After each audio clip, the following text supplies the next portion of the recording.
अस्सलाम वालेकुम दोस्तों, डेली अपडेट्स में खुश आमदीद। दोस्तों, जियो न्यूज़ के प्रोग्राम हंसना मना है के मेज़बान ताबिश हाशमी ने सियासत में आने का ऐलान कर दिया है। ताबिश हाशमी ने हाल ही में डिजिटल मीडिया को दिए गए इंटरव्यू में कैरियर के आगाज समेत मुख्तलिफ निजी इदारों को ज्वाइन करने और छोड़ने की वजूहात बताईं।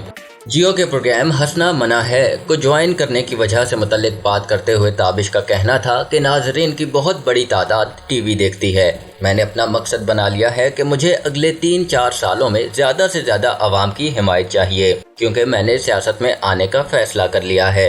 ताबिश हाशमी के मुताबिक मैं सिर्फ जहन बनाता हूँ, बाकी अल्लाह इसको मुकम्मल करता है और मुझ में स्किल्स इतनी हैं कि मैं किसी भी जगह 3 से 4 साल से ज़्यादा नहीं ठहरता। मेज़बान ताबिश हाशमी ने अपने इंटरव्यू में नौजवानों को भी खुद को चैलेंजेस देने की हिदायत की है। अब तक के लिए इतना ही दोस्तों। मज़ीद वीडियोस के लिए मेरे चैनल डेली अपडेट्स को सब्सक्राइब कीजिए और बेल आइकॉन पर क्लिक कीजिए ताकि मज़ीद आने वाली वीडियोस आप तक सबसे पहले पहुंच सकें। अल्लाह हाफिज़।